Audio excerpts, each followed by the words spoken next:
sempre será mais fácil desistir antes da partida.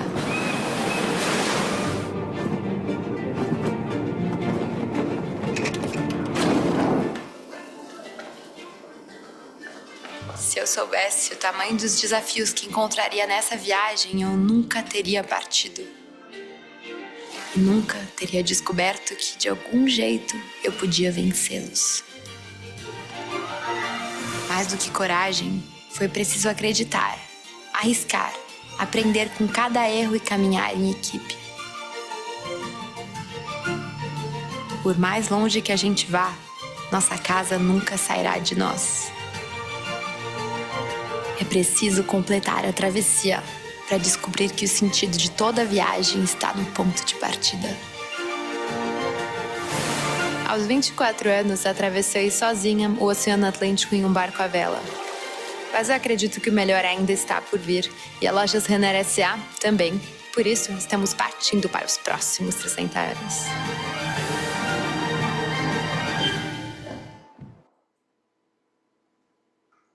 Bom dia a todos. Vamos iniciar a videoconferência da Lojas Renner S.A. Estão presentes aqui comigo o Fábio Fátio, nosso CEO, e o Daniel Santos, CFO. E antes de passar a palavra a eles, gostaria de fazer alguns avisos. A videoconferência ela está sendo gravada e traduzida simultaneamente para o inglês. E a apresentação que vai ser projetada aqui em português, então para quem nos acompanha em inglês, ela está disponível por chat ou no site de RI. Perguntas de jornalistas devem ser direcionadas à nossa assessoria de imprensa e o telefone é o 11 3165 9586. E antes de continuar, esclareço que eventuais declarações relativas a perspectivas, projeções, metas, são crenças e premissas com base em informações que a gente tem hoje e não são garantias de desempenho, pois dependem de circunstâncias que podem ou não ocorrer. No Q&A, as perguntas poderão ser realizadas por áudio. Agora, com isso, passo a palavra ao Fábio. Obrigado, Carla. Bom dia a todos. Agradeço a presença de todos aqui e compartilho os resultados do primeiro trimestre de 2025 das Lojas Renner S.A., assim como a nossa visão para o futuro. Nesse trimestre, as nossas iniciativas estratégicas que foram desenvolvidas ao longo dos últimos anos já beneficiaram em parte nossos resultados. Quando a gente vê as operações de varejo, nós tivemos um crescimento de 12% em relação ao ano anterior e, se a gente olhar especificamente vestuário, né, moda, nosso core, 13,5%. Além disso, a nossa margem bruta também aumentou 0,6 pontos percentuais em comparação ao mesmo período do ano passado. Outro ponto importante é que esse é o quinto trimestre consecutivo em que nós conseguimos diluir as nossas despesas com uma redução dessa vez de 1,3 pontos percentuais sobre a receita líquida e, mesmo assim, nós sabemos que ainda temos oportunidades aqui. Parte desse desempenho já reflete o ganho de eficiência gradual do nosso modelo de negócios, que teve início no terceiro trimestre de 2024 e continua ganhando tração. As ações também que nós tivemos implementado, né, que a gente tem implementado na Realize ao longo dos últimos meses, também alavancaram a performance da nossa financeira e o resultado total. A nossa financeira cresceu cerca de 7 vezes em relação ao mesmo período do ano passado, isso já excluindo os impactos positivos que a gente teve da nova norma do Banco Central, que, olhando com a norma, são 14 vezes mais, mas sem esse efeito, mesmo assim, operacionalmente, 7 vezes mais. Esse crescimento foi impulsionado basicamente pela redução de perdas e riscos na carteira, aliados, né, à evolução do nosso time e à melhoria das ferramentas de concessão de crédito. A Realize está pronta para seguir o seu propósito de fomentar o crescimento do varejo. Outro ponto importante também é a execução do nosso programa de recompra, que reafirma o nosso compromisso de geração de valor para os nossos acionistas. Nós anunciamos em fevereiro passado, né, na última call, o programa de recompra, que tem uma previsão de 18 meses, e no ciclo seguinte, aqui nessa próxima call, nesse momento nós já executamos 62% do previsto no plano. Nós pretendemos cumprir todo o programa dentro do prazo, pois nós acreditamos firmemente que investir na compra das nossas ações é um dos melhores investimentos nesse momento. A soma de todas essas ações de evolução no varejo e na financeira proporcionou um aumento no lucro em 59% e no lucro por ação de 65%, elevando também o retorno sobre o capital investido, o nosso ROIC, que nos últimos 12 meses cresceu 1,9 pontos percentuais. A nossa expectativa para frente é de evolução contínua do EBITDA, do lucro por ação e do ROIC nos próximos meses. Mas eu quero falar também onde nós estamos e para onde vamos.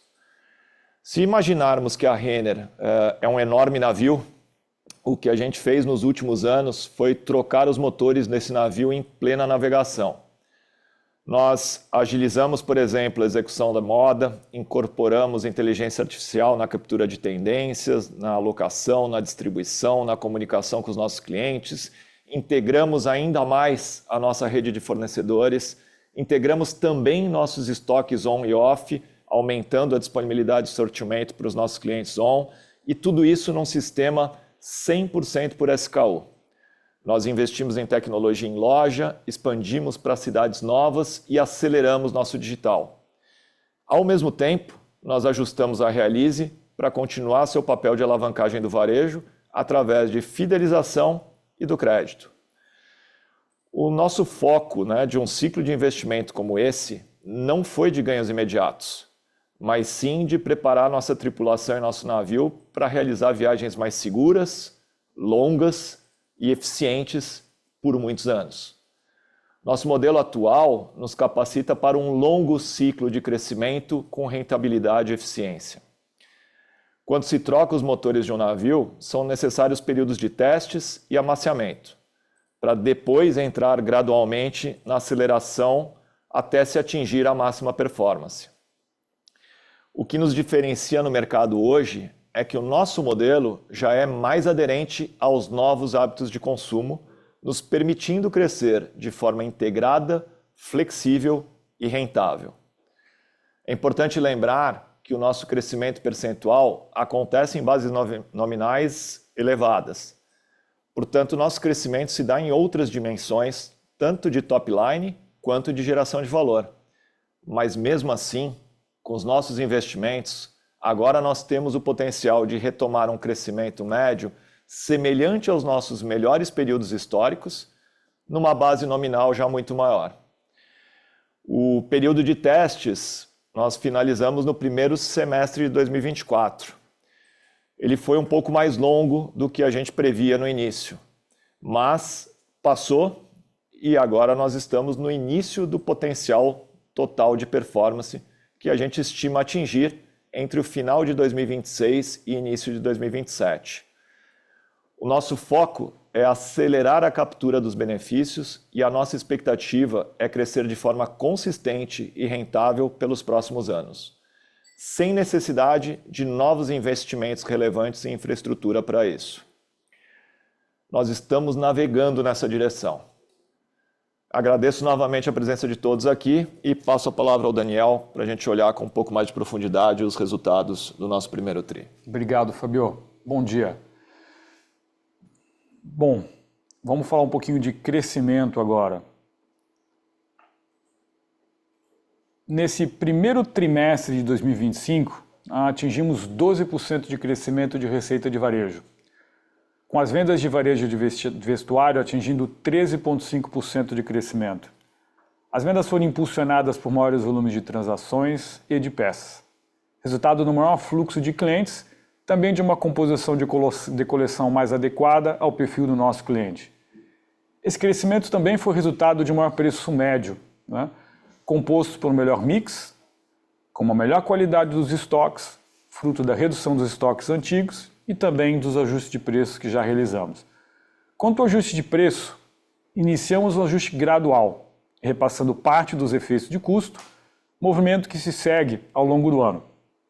Esses ajustes de preço têm sido feitos de forma criteriosa, através de um monitoramento de mercado e da performance dos produtos, com foco no posicionamento das nossas marcas e não afetar a percepção dos clientes e sua intenção de compra.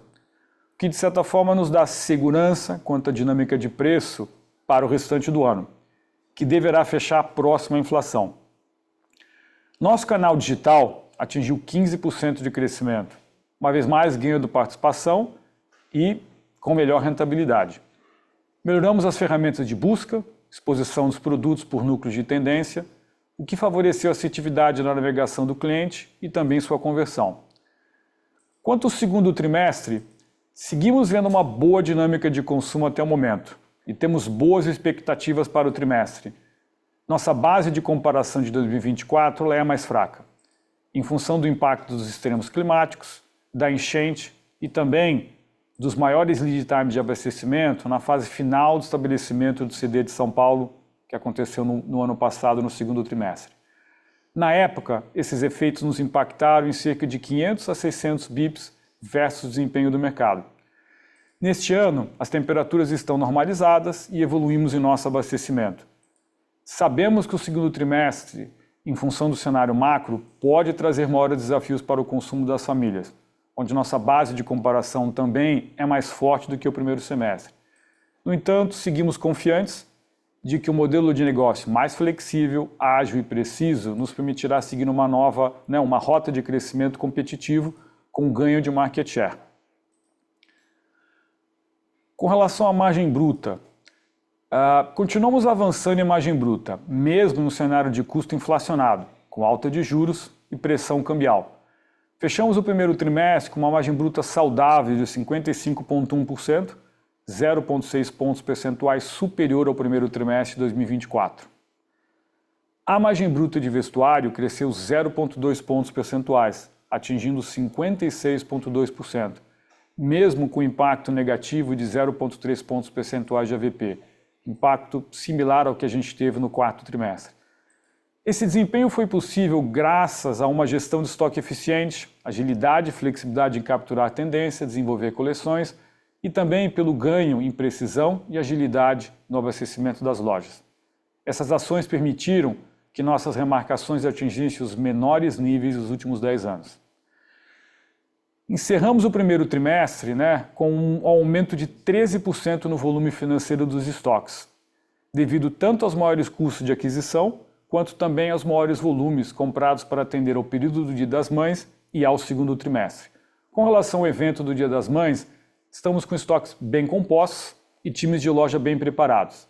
Também iniciamos uma nova campanha de marketing, que foi ativada em diversos canais. Na Youcom, o aumento de 0,8 pontos percentuais na margem refletiu uma melhor gestão comercial e de estoques. Quanto a Camicado, ela atingiu níveis recordes de margem bruta para o primeiro trimestre, com aumento de 5,4 pontos percentuais. Isso foi consequência da maior participação dos produtos de marca própria, com maior diferenciação e competitividade. Com relação ao ano, seguimos com uma expectativa de margens brutas saudáveis e estáveis em comparação ao ano anterior. Essa expectativa reforça a nossa confiança em poder retomar e até mesmo superar as margens brutas do pré-pandemia. No entanto, 2025 será sim o ano mais desafiador, dado o nível de inflação e volatilidade cambial. Quanto à nossa exposição cambial, importante ressaltar que os nossos pedidos importados já estão protegidos até setembro e abaixo de R$ 6,00, o que, somado à implementação de preços que ocorreu e vem ocorrendo dentro do previsto e o ganho de eficiência na gestão dos estoques, nos dão mais tranquilidade quanto a margens brutas em 2025. Com relação às nossas despesas, as nossas despesas operacionais cresceram 8,6% no trimestre, percentual menor do que a expansão de 12% da receita líquida de varejo, o que nos permitiu 1,3 pontos percentuais de alavancagem operacional no trimestre. As despesas gerais e administrativas tiveram uma diluição de 0,6 pontos percentuais, um crescimento de 7,3%, um crescimento que refletiu, além da inflação no período, um maior volume de peças operadas, que impactam a rúbrica de fretes, embalagem e pessoal. Também tivemos despesas de projetos relacionados a sistemas, plataformas e adequações regulatórias, todas essas que impactam despesas de pessoal e também de serviço de terceiras. Essas despesas já eram esperadas e ainda terão algum peso durante o segundo trimestre. Para a segunda metade do ano, é que a gente espera que essas despesas perderão relevância. No segundo semestre de 2025, a migração da operação digital, a operação digital para o novo CD de Cabriúva vai nos permitir uma nova eficiência de despesa. A gente reconhece que os patamares de despesa seguem elevados. No entanto, seguimos buscando eficiência em nossas operações e temos certeza que os investimentos que realizamos no negócio nos permitem e nos permitirão ainda mais e de forma estrutural tanto ganhos de eficiência quanto potencial de crescimento de vendas superior ao de despesas. Falando agora da nossa financeira, a Realize, né? Foi mais um trimestre com melhorias significativas. O resultado de 190 milhões reflete menores perdas líquidas reconhecidas no período, fruto da melhora do perfil da carteira, mas também dos efeitos da aplicação da Resolução 4966, que impactaram prazo para reconhecimento dos juros de atraso e também a baixa da carteira vencida. Excluindo esses efeitos, o resultado foi de aproximadamente 95 milhões, ainda uma evolução bastante positiva, como já mencionada pelo Fábio, principalmente em função da melhor qualidade da carteira. Nosso modelo de concessão de crédito segue robusto e preciso, resultado de uma carteira saudável e com baixo perfil de risco, posicionando a Realize de forma positiva para o atual ciclo de crédito no Brasil. Importante comentar que o nosso Over 90 360, um indicador importante de inadimplência, mesmo excluindo o impacto da regulação, fechou em 14,1%, uma redução de 4,3 pontos percentuais versus o ano anterior. E nossa inadimplência de curto prazo segue em patamares baixos e controlados. Enquanto persistir esse contexto macro mais incerto, seguiremos com uma oferta de crédito mais cautelosa, com movimentos graduais e focados em perfis de menos risco, através principalmente do nosso private label. Dessa forma, garantindo a continuidade do apoio às vendas do varejo e, ao mesmo tempo, mantendo a qualidade da nossa carteira. Quanto ao impacto da Resolução 4966, eu queria aqui aproveitar e talvez trazer um pouco mais de detalhe, dado que é um impacto que foi relevante no período e também ele é importante quanto à forma como vai se modelar a Realize para os próximos trimestres. Tá?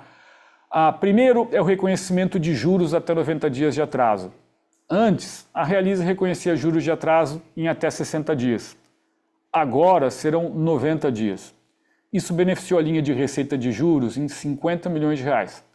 Como essa receita já nasce em atraso, exige uma provisão de perdas conforme o percentual de expectativa de recuperabilidade. Esse efeito negativo foi de 20 milhões de reais. Portanto, temos o efeito net positivo de 30 milhões de reais no resultado de T1. Esse efeito de maior receita de juros e maior previsão de perdas é o efeito recorrente e será observado em todos os trimestres. O segundo impacto se refere à baixa de carteiras vencidas após 540 dias. A Realize baixava a carteira à perda quando essa alcançava 360 dias de atraso. Agora, essa baixa vai ocorrer quando se atingir 540 dias. Esse impacto em T1 2025 foi de 65 milhões e será sentido apenas em T1 e em T2 2025. Não necessariamente na mesma proporção, mas impacta os dois trimestres. Tá? A partir de T3 2025, nós não teremos mais nenhum impacto referente a essa baixa das carteiras. Desta forma, se a gente exclui o efeito da Resolução 4966, esses dois impactos que eu acabei de descrever, o resultado operacional da Realize foi de 95 milhões de reais. Importante também lembrar que os indicadores de carteira também são afetados em função dessa carteira em aberto, ser de 540 dias. Nós vamos manter os indicadores de carteira a 360 dias disponíveis em nossa planilha de fundamentos, lá no nosso site de RI, para que se possa fazer o acompanhamento dessa evolução de uma forma mais adequada, podendo comparar os indicadores de agora versus o passado. Né? Importante também a gente entender que esses impactos da resolução no T1 e no T2, para evitar a extrapolação desses resultados na mesma proporção para os demais trimestres. Os efeitos da mudança variam conforme o comportamento da carteira em cada período. Fechando agora com o EBITDA total, né? O nosso EBITDA total cresceu 55%, com uma margem de 21,2%, em função tanto das melhores do segmento do varejo, quanto também dos serviços financeiros. Sem dúvida que essa comparação ela foi impactada por itens não recorrentes no varejo, como o crédito fiscal e, no caso da Realiza, a nova regulação que eu acabei de comentar com vocês. Em bases recorrentes, o EBITDA cresceu 56%, atingindo 470 milhões e com uma margem de 17%, maior em 4,9 pontos percentuais versus o primeiro trimestre de 2024. O lucro líquido aumentou 59%, reflexo dessa melhor performance operacional. Em bases comparáveis, o lucro líquido recorrente cresceu 71%, atingindo 151 milhões de reais. Tal qual o Fábio comentou, o lucro por ação, seguindo a execução de 62% do plano de recompra, que reduziu as ações em circulação em torno de 4%, teve um crescimento de 65%. E o ROIC, acumulado de 12 meses, uma evolução positiva de 1,9 pontos percentuais, alcançando o nível de 13,3 pontos percentual. Retorno a palavra a Carla para que a gente possa abrir aqui a sessão de perguntas e respostas. Vamos então iniciar nossa sessão de Q&A. Para fazer perguntas, por favor, levante a mão no botão na plataforma. Para otimizar o tempo e atender o maior número de participantes, solicitamos que cada analista faça apenas uma pergunta por vez e, caso necessário, retorne à fila para perguntas adicionais. E a nossa primeira pergunta vem da Dani Eiger, da XP. Tudo bem, Dani? Tudo bom? Bom dia, pessoal. Obrigada por pegar minha pergunta e parabéns pelos resultados. A minha pergunta ela vai na dinâmica de margem bruta. Vocês comentaram aí da questão de já estarem repassando o preço, né, e até fazendo isso de forma gradual. A gente acabou de ver o IPCA de abril e vestuário, na verdade, acelerou bem, né, versus o que estava sendo um patamar ali de fevereiro e março. Então, eventualmente, tendo espaço aí para vocês continuarem esse movimento. E aí o discurso de vocês antes era que vocês conseguiriam ou estavam planejando fazer um repasse abaixo da inflação e agora mais em linha com a inflação. E isso combinado a eventualmente um mix melhor, isso aí eu acho que são alavancas que a gente vê como positivas pensando em dinâmica de margem bruta. Então minha pergunta é, como que a gente pode pensar na dinâmica de margem bruta para o ano, né? Frente a essas alavancas aí de preço, talvez mix, também a gente ver uma maior, talvez, exposição de private label de vocês. Eu sei que é pequeno, mas ali na parte de cosméticos. Então, se vocês puderem detalhar um pouquinho como pensar na margem bruta e as alavancas que podem sustentar aí uma expansão no ano, acho que seria bacana. Obrigada. Obrigado pela pergunta, Dani. Como você mesmo falou, né, são várias componentes ali da margem bruta, né? Diria que, sim, nesse momento, né, o que a gente viu no trimestre, né? No trimestre, lembrar que trimestre passado a gente disse que a gente poderia ter começado algum ajuste de preço anteriormente, no quarto tri a gente não fez, acho que a gente perdeu uma oportunidade ali. A gente foi fazendo ao longo do primeiro trimestre, né, uma revisão de alguns preços. Na média do trimestre ficou, na nossa média de ajuste de preço, ele ficou abaixo da inflação, né, como a gente tinha sinalizado. Mas a gente acompanha todo dia, produto a produto, categoria a categoria, né, qual é o posicionamento correto para o produto para o nosso cliente e também, né, em bases competitivas ali, como é que está o mercado. O que a gente tem visto é que nesse momento, quando a gente olha final de trimestre, a gente tem um preço muito alinhado à inflação, né? Então acho que o grande crescimento da margem ele vem também pelo um estoque mais novo, né? Acho que esse é o ponto principal ali de crescimento da margem. A gente tem conseguido ter a qualidade de estoque, o estoque mais novo, ele entrando com muito freshness da coleção, o tempo inteiro entrando produto novo. Então, uma boa parte disso traz um preço médio maior, não pelo ajuste de preço, mas pelo um markdown menor, né? A gente sinalizou até que foi o menor markdown para um primeiro trimestre nos últimos 10 anos para a gente, né? Eu acho que isso contribuiu bastante para a margem bruta, mas com certeza, né, como a gente está com o ajuste um pouco acima, levemente acima do que a gente esperava, também contribui daqui para frente, né? A tua pergunta de como é que a gente enxerga a margem bruta daqui para frente, é muito difícil a gente afirmar, porque são várias variáveis. Você tem a componente do ajuste de preço, você tem a componente do estoque novo vendendo mais rápido, você tem uma componente de câmbio que a gente está protegido, mas ele é variável também. Então, colocando, né, tem o AVP, né, que a gente esquece, mas o AVP comeu 0,3 pontos percentuais da nossa margem, senão ela teria sido 0,9, não 0,6, e depende muito do ciclo de juros, se ele estabiliza, em que momento ele cai.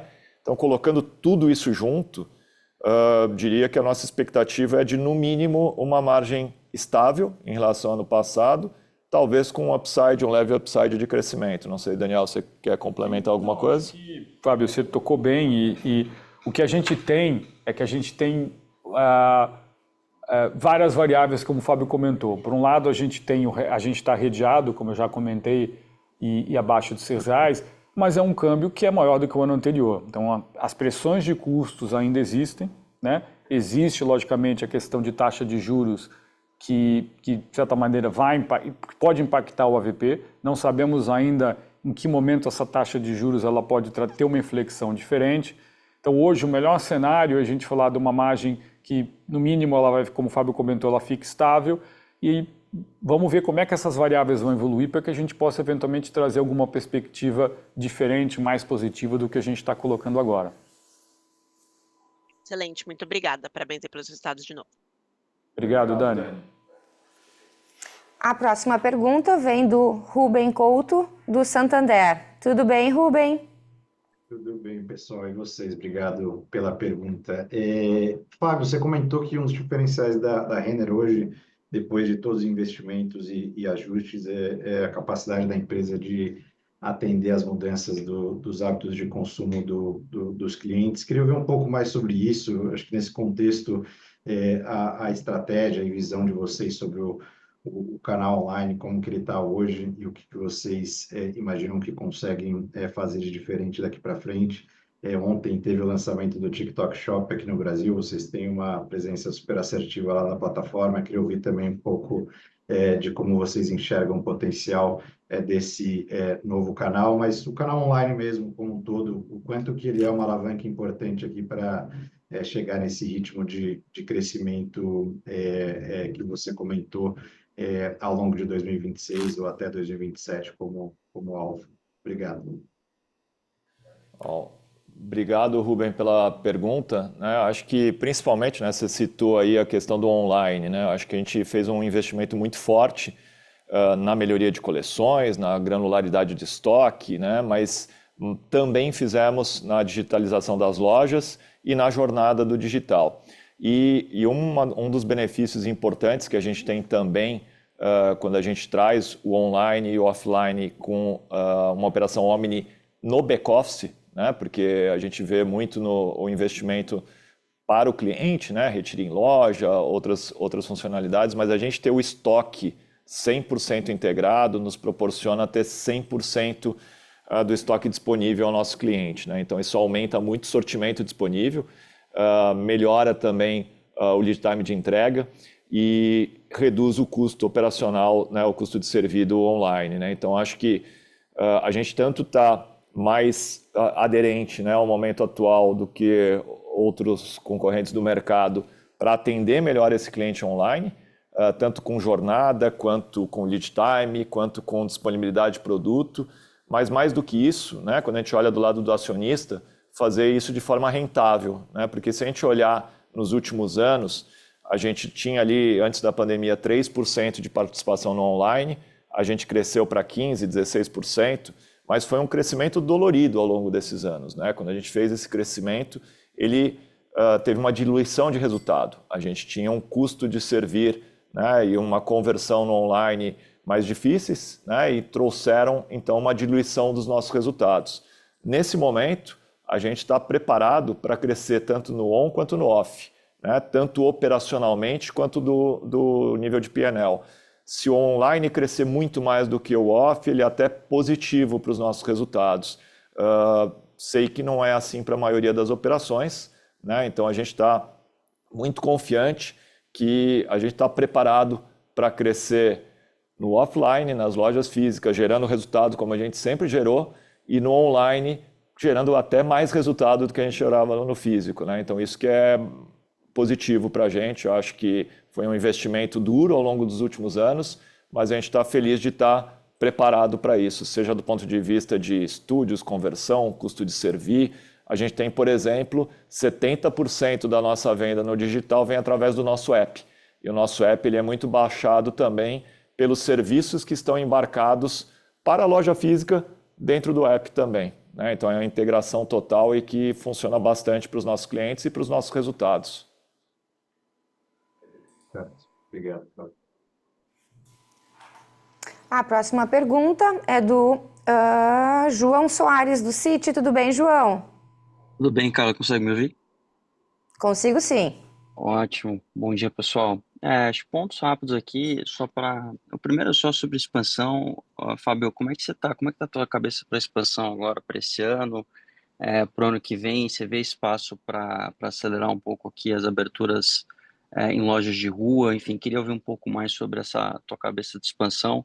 E você, Daniel, comentou um pouco ali nos seus opening remarks sobre espaço para melhorar a despesa, né? Acho que a gente tem visto um trabalho até relevante em G&A. Queria entender, olhando para frente, retomando, sei que é um ponto recorrente aqui, mas entender os benefícios aqui de Cabreúva. Normalmente a gente entende que vocês vão fazer não fechar totalmente, mas fazer o downsize no Rio, né?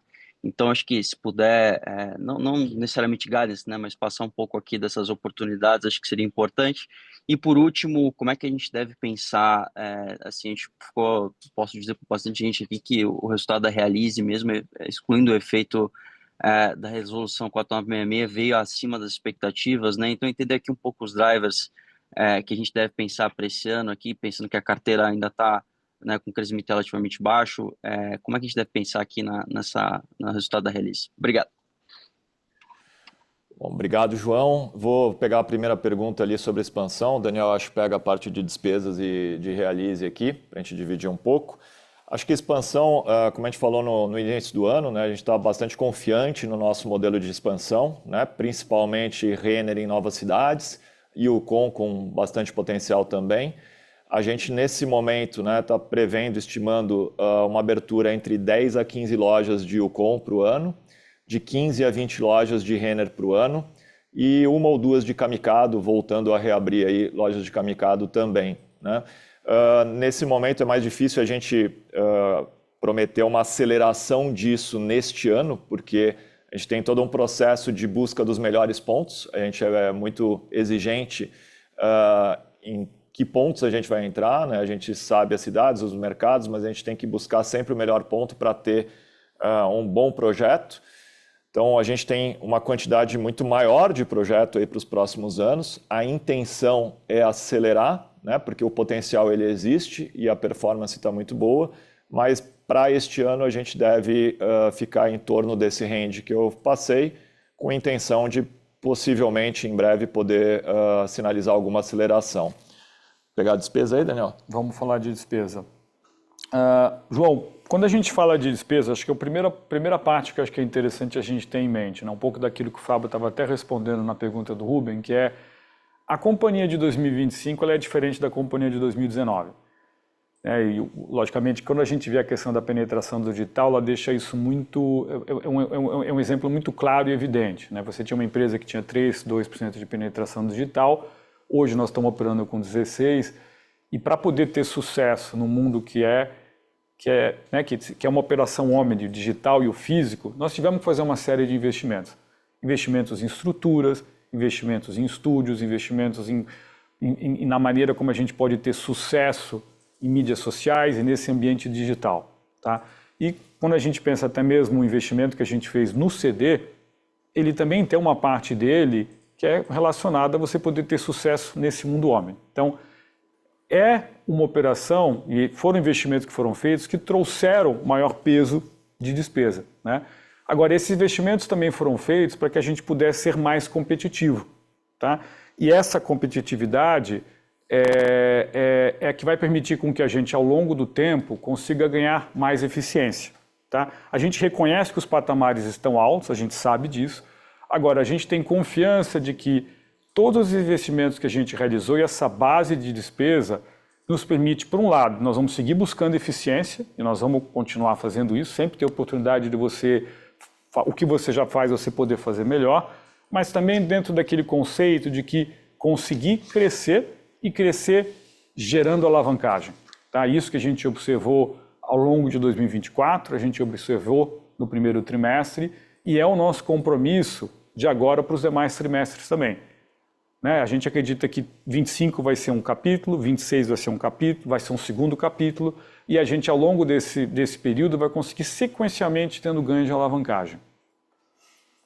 Com relação a Realize, né?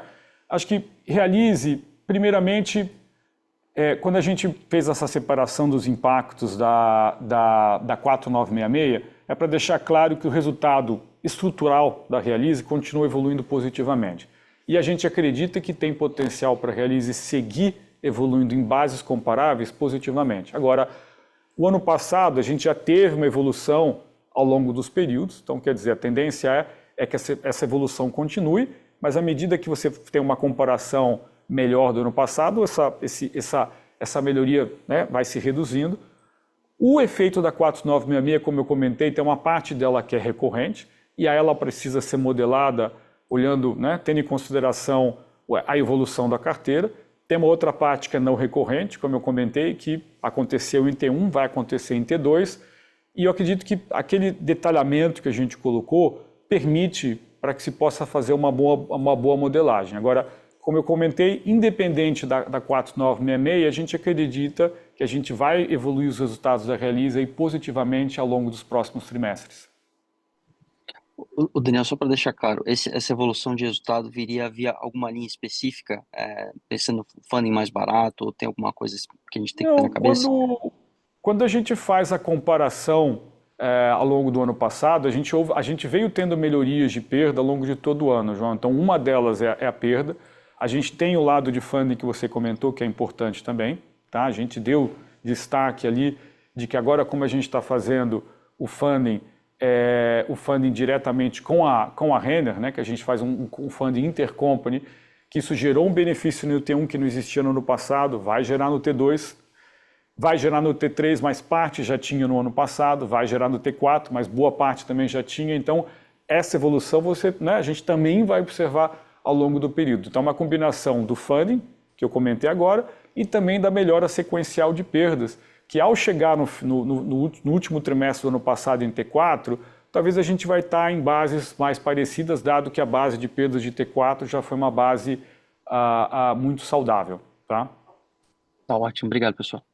Obrigado, João. A próxima pergunta vem do Luiz Guanais, do BTG. Tudo bem, Guanais? Tudo bem, Carla. Bom dia, Fábio, bom dia, Daniel. Eu acho que só duas perguntas aqui do meu lado, né? A primeira em relação à margem bruta no TRI, se vocês pudessem quebrar aqui para a gente, né? O que foi efeito de câmbio, né, nessa margem bruta para essa melhora, né? Que foi um dos grandes destaques, né, para vocês, e também efeito de contribuição do CD, né, durante o trimestre. E aí uma segunda pergunta entrando em crédito, né? Se vocês pudessem talvez abrir um pouco mais de detalhes sobre a elasticidade de demanda a oferta de crédito, né, dentro da Realize, né? Como é que vocês viram isso ali no primeiro TRI? E aí pegando né, o teu discurso, Daniel, de evoluir gradualmente ao longo do ano, como é que você espera essa elasticidade também para evoluir? Obrigado.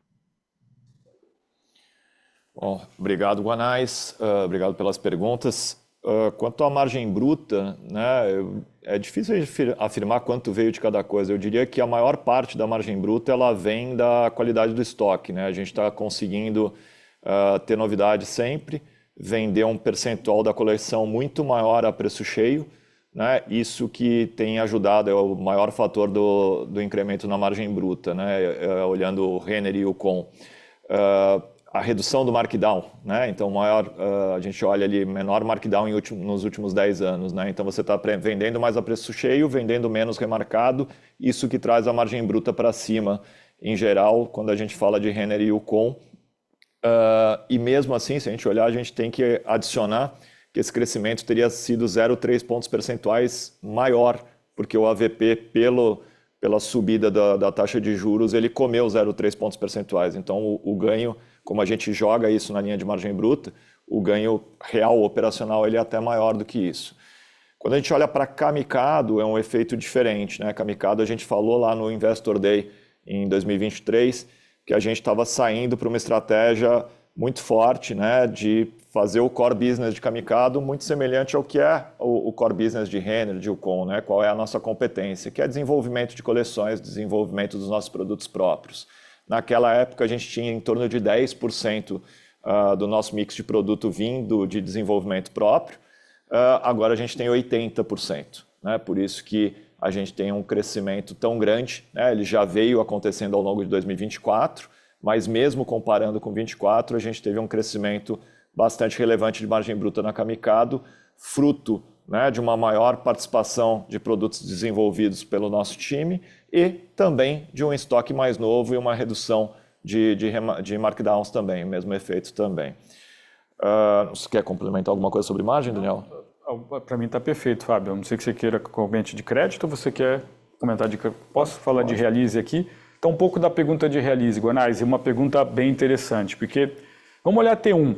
T1, quando a gente vê a nossa base de clientes, ela ainda está estável versus o ano passado. Tá? Então, efetivamente, você tem uma carteira estável e uma base de clientes razoavelmente estável. Tá? Logicamente que a gente tem as originações, tem o churn da carteira, mas a carteira é uma carteira que está estável. Esse ponto que você comenta da elasticidade que a gente pode ter, eu vejo aí que é uma oportunidade. Tá? E é lógico que nós estamos num momento de crédito que demanda mais cuidado. Agora, no momento de crédito como esse, onde eventualmente existem mais restrições e a gente tem a ferramenta do Private Label, pode existir ali sim uma oportunidade de você conseguir trabalhar esse acesso a crédito e o fato de que você dá mais prazo dentro do nosso Private Label para você poder manter um ticket, a manutenção de um ticket em mesmos níveis para aquela parcela da população que tem mais dificuldade, ou até mesmo possibilitar que as pessoas possam comprar na Renner com acesso a crédito. Tá? Eu diria que a gente tem que observar como é que isso vai evoluir ao longo do ano. Pode sim ser uma oportunidade. Agora, eu tenho certeza que nos próximos anos, sem sombra de dúvidas, é uma oportunidade. Agora, o quanto dessa elasticidade, eu diria que é algo que a gente vai ter que testar. Né? O time da Realize tem novas ferramentas de concessão de crédito. À medida que o ambiente permita, nós vamos aumentar as nossas originações e eu não tenho dúvida que isso vai poder ajudar no desempenho do varejo, que é o grande objetivo da Realize. Somando aqui, né, Daniel, só complementando, a elasticidade ela existe, a demanda existe. Né? A gente que está sendo cauteloso pelo cenário, né, que está sendo projetado futuro aí, a gente tem tido um pouco de mais de cautela na concessão, mas a demanda existe. Né? Então, em qualquer momento onde a gente veja um cenário um pouco mais seguro, com certeza é uma alavanca futura, potencial. De potencial. Aí. Tá ótimo, Fábio. Obrigado, Daniel, também. Obrigado, Guanais. A próxima pergunta vem da Melissa Bayan, do Bank of America. Tudo bem, Melissa? Well, thanks. Hi, Fabio, Daniel, Carla. I wanted to ask a little bit about Argentina. So first, how much of an impact is spending by Argentine tourists having on sales in Brazil? And then how are your stores in Argentina performing? And are you reassessing your growth or expansion strategy given the improved outlook? Vou rapidamente aqui só traduzir, então. A primeira parte da pergunta está relacionada à contribuição no turismo argentino nas nossas vendas no primeiro trimestre. E a segunda parte da pergunta é mais sobre a nossa performance das operações da Argentina e como que está a nossa cabeça aqui enquanto a estratégia de expansão ou, enfim, estratégia em geral lá. Melissa, obrigado pela pergunta. Né? Acho que sim, Argentina, né? Tanto a operação das lojas da Argentina quanto o turismo de argentinos no Brasil foram positivos nesse trimestre. Né? Acho que a recuperação da economia argentina vem ajudando a todos, não foi diferente para a gente. A gente tem um impacto positivo das operações da Argentina nesse primeiro trimestre de mais ou menos 0,4 pontos percentuais no nosso crescimento. Então, as operações estão performando bem, sim. E o turismo argentino no Brasil, é um pouco mais difícil da gente calcular exatamente, né? Porque você tem um turismo estrangeiro muito forte, que ele sempre acontece sazonalmente. Nesse ano ele foi maior do que o normal, né? A gente fez uma estimativa aqui de quão maior ele foi, qual foi esse impacto. A gente avalia entre 1 a 1,5 pontos percentuais esse impacto positivo no trimestre aí do turismo argentino. Quanto a potencial de expansão de mais lojas na Argentina, ele é real, ele existe, né? A gente hoje só tem 4 operações na Argentina, a gente poderia ter pelo menos 10 vezes mais, mas neste momento a gente não está fazendo uma opção por fazer essa expansão agora, né? A gente tem um olhar mais cauteloso para entender se o macro, né, o cenário geopolítico argentino, ele continua numa evolução. É outra alavanca futura potencial, né? Se a gente entende que o país continua num bom rumo, dentro de 1 ou 2 anos pode ser mais uma linha de expansão nossa também.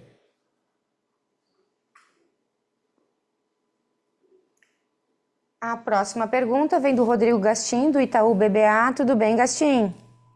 Tudo bem, Carla, tudo bem, pessoal? Bom dia. 2 perguntas aqui do meu lado. Primeiro, se a gente pudesse voltar, Fábio, no seu comentário sobre a perspectiva do segundo tri, só entender um pouco melhor o que de fato está acontecendo, né? Se a gente olha, de fato, os dados proprietários aqui, a gente vê uma aceleração de vestuário, né? Fato acontecendo no segundo tri. Tem essa questão de base que você bem colocou, Fábio, mas só queria entender 2 coisas. Primeiro, como é que está vindo, de fato, essa dinâmica de vendas versus a expectativa inicial de vocês, né? No qualitativo, essas 6 primeiras semanas do tri, acho que seria bom entender. E a segunda dúvida é uma dúvida mais curiosidade mesmo, na percepção de vocês, o que explica, né, essa resiliência do vestuário nesse começo de ano, né? Já foram 4, 5 meses de uma resiliência grande, né, de um setor discricionário. Então, assim, variáveis macro, é renda, é consignado? Na opinião de vocês, o que tem ajudado a venda de vestuário? Essa é a primeira dúvida. E a segunda é voltar ali no ponto de despesa, e aqui eu queria quebrar em 2 blocos, né? Despesa de varejo e despesa da Realize. Na percepção de vocês, né, com 5 meses ou 4 meses e meio do ano já passados, qual que é a velocidade ou pace de diluição que vocês têm conforto para o ano? É algo parecido com o que aconteceu nesse primeiro tri, 1 ponto, 1,5 ponto? A gente deveria ver uma aceleração ao longo do ano? Como é que está essa cabeça de vocês para diluição de despesa ao longo do ano, olhando para Realize e para varejo? São essas. Obrigado, pessoal. Obrigado pelas perguntas, Gastim. Eu vou pegar a primeira parte aí e passo a parte das despesas aqui para o Daniel também. Então, diria que assim, a nossa expectativa para segundo tri, né, o Daniel falou ali na abertura dele, a gente tem uma base comparável mais baixa quando a gente olha o segundo tri do ano passado, né? A gente teve abril e maio como os meses mais quentes da história no Brasil, e a gente está com a coleção de outono e inverno. Nesse ano a gente tem tido temperaturas muito adequadas à estação, né? Então isso com certeza ajuda mais do que ajudou no ano passado. Então, pela base ser fraca, um pouco mais fraca, a gente espera um crescimento um pouco maior.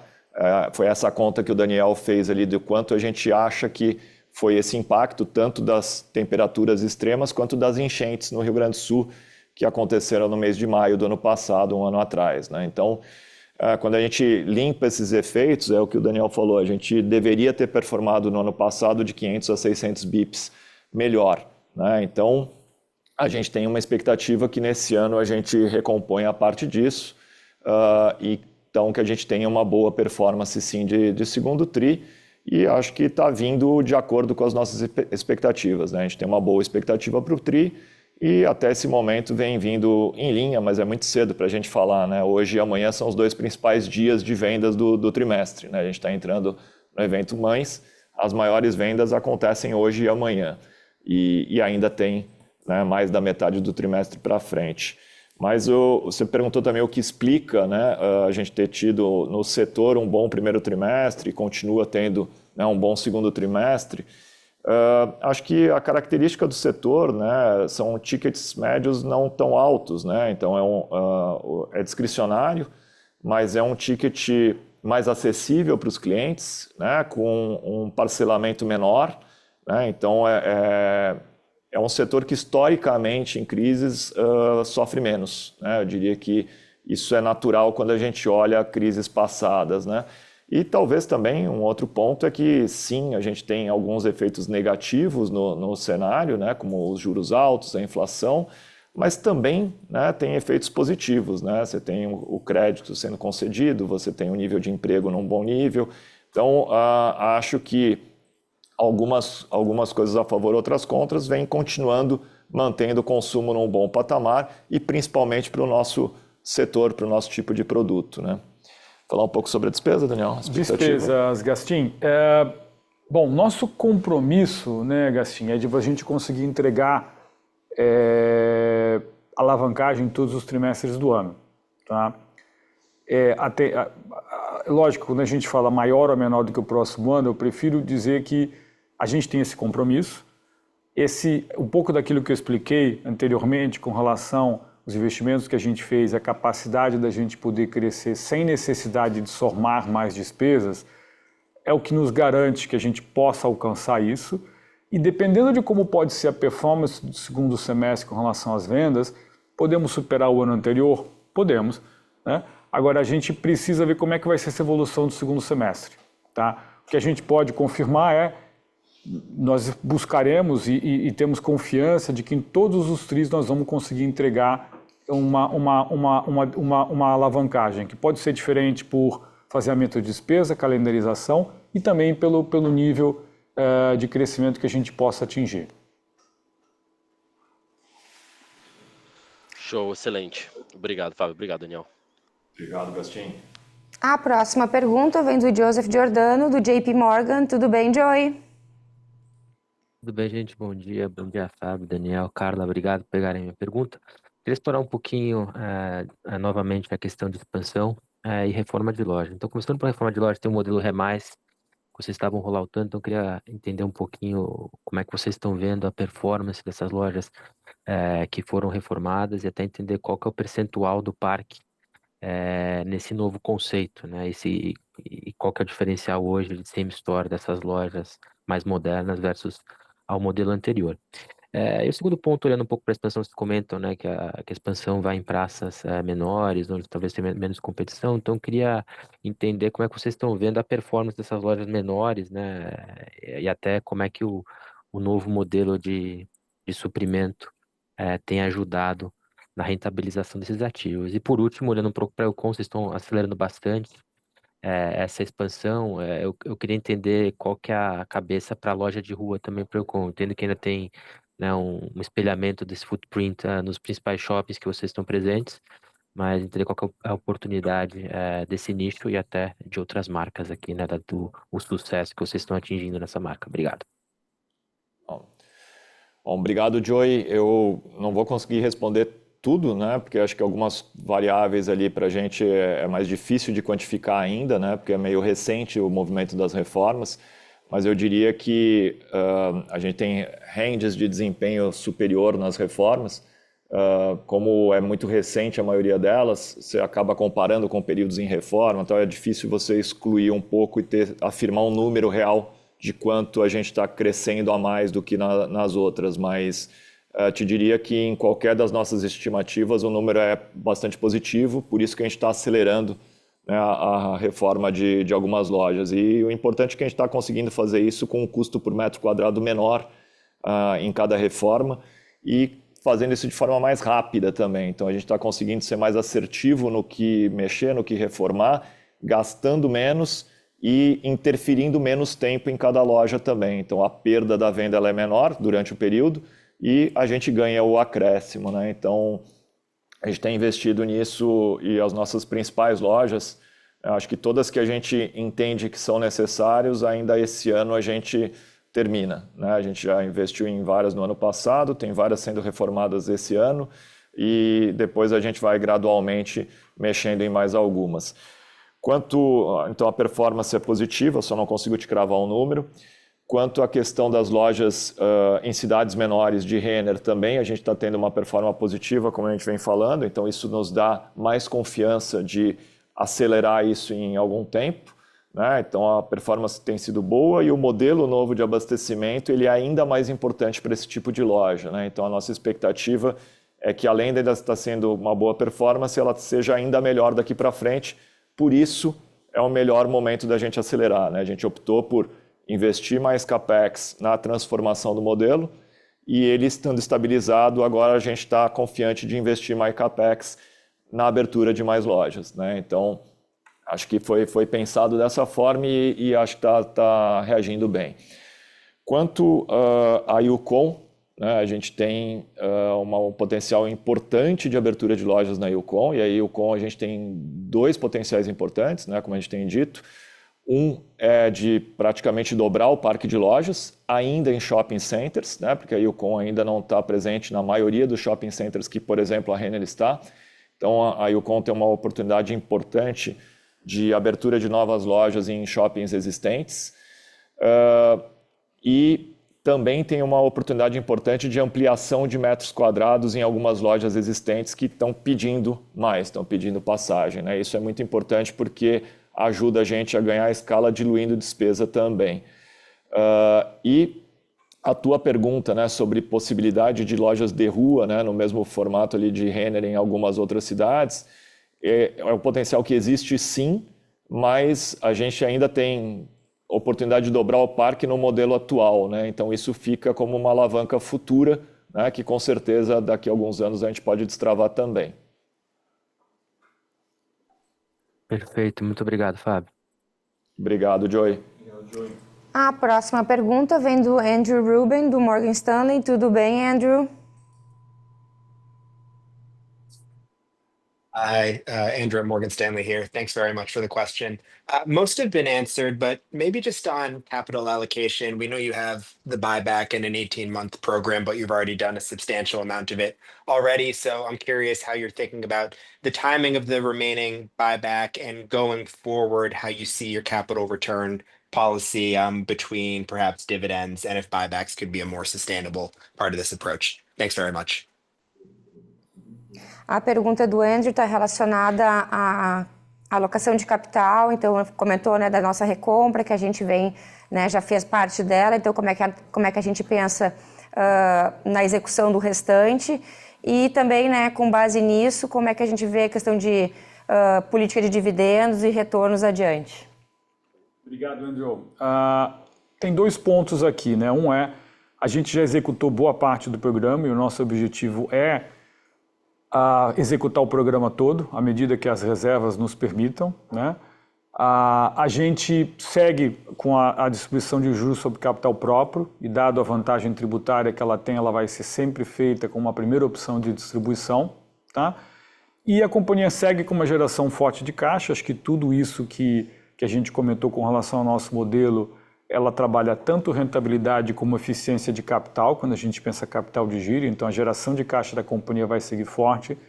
A gente tem pela frente, como as perguntas que vieram agora, que o Fábio comentou, oportunidades de expansão que vão ser aproveitadas, então a gente vai ter sim um CAPEX que vai objetivar essas oportunidades de expansão e tendo oportunidade de acelerar, nós vamos acelerar as expansões, quanto também as oportunidades de reforma. Mesmo com tudo isso, a gente concorda que a gente vai ter ainda um eventual saldo de caixa que a gente pode fazer 2 coisas, né? Ou um eventual novo programa de recompra, uma distribuição de dividendos incrementais, ou fazer uso da mesma para algum investimento estratégico que a gente venha a julgar ser adequado, tá? Então esse é um pouco do que a gente tem como expectativa com gestão de capital para frente. A próxima pergunta vem da... Thanks again. Desculpa. A próxima pergunta vem da Irma Sgars, do Goldman Sachs. Tudo bem, Irma? Tudo bem, obrigada pela oportunidade. Eu só queria perguntar rapidamente de Yukon. Eu acho que claro que vocês estão falando com um pouco mais confiança já desde um tempo sobre este formato e o resultado, com certeza, este crescimento, este TRI foi também bem positivo. Então, eu queria só escutar um pouquinho sobre o que vocês acham que está dando certo, o potencial talvez total deste formato de loja e também acho que as lojas incrementais que vocês estão abrindo estão talvez na média um pouco maiores, vocês estão também, acho que estão vendo algumas oportunidades para ampliar lojas, então queria só abordar um pouquinho este assunto de Youcom aqui. E só voltando para um ponto da Realize, para mim ainda não ficou 100% claro se vocês acham que tem espaço para a carteira crescer este ano. Obviamente teve um crescimento bem modesto este TRI de acho que 1%, mas olhando para o ano como todo, se vocês enxergam um pouco de crescimento, como isso obviamente é importante para também estender um pouco mais essa curva de recuperação no resultado. Obrigada. Oi, obrigado, Irma. Bom, na verdade, o Youcom, né, a gente realmente está bastante confiante ali com a Youcom. Acho que é a marca jovem mais amada do Brasil. A gente tem os Youcom Lovers, né? O pessoal ama a marca, gosta muito dos produtos. É uma marca que a gente tem orgulho, né, bastante como todas as nossas, mas está tendo um desempenho muito bom, né, um crescimento muito bom, com ganho de margem, com ganho de eficiência. E pela maturidade que a gente já tem na marca, né, vamos dizer, a marca tem 12 anos, a gente tem sentido, né, pelo tamanho da nossa base de clientes, pela maturidade da marca, que a gente pode ter um pouco mais de sortimento, né? Então isso tem nos permitido ter lojas um pouco maiores, né? E quando você faz isso, você muda de patamar, né? Tanto de custo por metro quadrado, quanto diluição de despesas operacionais, quanto você amplia os cross-sell, né, do cliente que está na loja, você amplia oportunidades para o digital também, então é um círculo virtuoso, né? Quando a gente começa a ir para um modelo um pouco maior, e é bem diferente, né? Ainda é uma loja especializada, mas você sai de uma metragem média de 200 a 250 metros quadrados para uma metragem média de 400 a 500 metros quadrados, né? Então, no novo modelo. Isso traz um ganho muito importante, né? Tanto em vendas quanto em resultado. Então, por isso que sim, as lojas novas têm um formato maior e também, né, temos bastante oportunidade de ampliação de lojas existentes, né? Então, Youcom, acho que estamos bastante confiantes e é uma operação que a gente estima que no futuro ela possa ter margens finais até melhores que a da Renner, né? Então, quanto mais cresce, mais ajuda o P&L total do nosso grupo, né? Quanto à Realize, eu diria que a demanda pelo crédito existe, né? O potencial de crescimento de carteira ele existe, mas a gente não está exercendo esse potencial nesse momento, né? A gente prefere ser mais cauteloso e mais conservador neste momento na concessão de crédito. A gente sim concede crédito, mas com bastante critério pelo ambiente, né? Pelo macro cenário que está um pouco mais arriscado, mas então a gente não tem uma expectativa de um crescimento de portfólio de crédito. A gente tem uma expectativa, né, de usar melhor o crédito disponível, né, com o programa de fidelidade, com os clientes podendo usar melhor, mesmo sem ampliar a base de crédito e gerar resultado também com redução de perda, né? Não sei, Daniel, quer Eu acho que talvez o único complemento, Irma, é que a nossa carteira ela tem o co-branded e tem o private label, né? Eu acho que assim, eu não descarto a gente poder ter no final do ano um private label que vai ter um ligeiro crescimento e o co-branded ou talvez um pouco retraindo, tá? E é um pouco dessa dinâmica que o Fábio falou, com mais cautela a gente vai mais para o private label, então a tendência é que a gente favoreça mais o private e que com isso a gente tenha de repente o private ter um crescimento enquanto a outra encolhendo, mas numa média um crescimento marginal, tá bom? Ficou bem claro, obrigada. Dado o tempo, eu vou chamar aqui a nossa última pergunta, mas já reforço, né, que perguntas que eventualmente aqui não foram respondidas, né, a equipe de RI fica à disposição. A próxima pergunta, então, aqui é a última, vem do Vinícius Strano, do UBS. Oi, Vinícius. Oi, Carla, bom dia, Fábio, Daniel, obrigado por pegar minha pergunta. Queria explorar um pouco mais essa dinâmica de preço-volume, que ajudou venda e margem no TRI, né? Se vocês acham que tem algum espaço para ganhar um pouco mais em ticket médio, seja mix ou eventualmente preço, olhando um pouquinho mais para frente, de forma a otimizar, né, aqui lucro bruto nominal. E se puder comentar como é que tem sido performance, né, segmentando aqui loja em áreas de renda um pouco mais baixa e renda mais alta também. Obrigado. Bom, obrigado pela pergunta, Vinícius. Eu diria que no primeiro TRI, né, a dinâmica de preço e volume, a gente cresceu 60% em volume, né, 60% do crescimento veio por volume. Os outros 40% que vieram por preço, na verdade, não foi ajuste de preço, né? Eu diria que 60% foi volume, 30% foi um mix de sortimento, né, com produtos mais novos sendo vendidos, né, a preço cheio e um volume menor de markdown. Isso trouxe os outros 30% do crescimento. E os 10% finais foi uma parte de ajuste de preço que foi acontecendo ao longo do trimestre, né? Como a gente estava com um crescimento abaixo da inflação e agora a gente termina o trimestre com um crescimento de preço um pouco mais próximo da inflação, mais alinhado com a inflação, eu diria que no segundo trimestre, né, a gente tem um coeficiente um pouco maior do ajuste de preço, sim, ajudando na margem bruta nominal aí. Tá?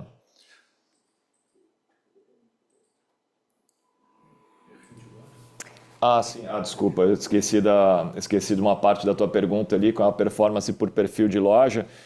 A gente tem tido uma performance melhor, né, em lojas que têm um perfil de consumo de uma faixa maior de renda, faixa maior e média, tem tido as melhores performances, mas diria até que, comparando com períodos anteriores, a diferença ela reduziu um pouco, né? Acho que estamos conseguindo performar bem em todas as lojas, mas melhor nas de perfil de consumo com um pouco de renda mais elevada. Perfeito. Muito obrigado, Fábio. Obrigado, Vinícius. Obrigado, Vinícius. Com isso, eu encerro a nossa sessão de Q&A e passo então a palavra ao Fábio para o fechamento final. Bom, queria agradecer novamente a presença de todos e reforçar a confiança que nós temos na nossa estratégia de crescimento e no desempenho dos nossos times, agradecer aos nossos times ali por todo o empenho e aos parceiros que são engajados com o nosso propósito de encantar nossos clientes e gerar cada vez mais valor aos nossos acionistas e demais stakeholders. Eu gostaria de acrescentar também que esse ano é muito especial para nós. Quem está desde o começo viu um filme ali dos nossos 60 anos. Nós estamos fazendo 20 anos de Lojas Renner como a primeira corporation no Brasil e 60 anos também de Lojas Renner S.A. Estamos muito felizes e orgulhosos da nossa história e certos que nós podemos honrar essa trajetória ainda mais nos próximos anos. Obrigado, bom dia a todos e feliz Dia das Mães.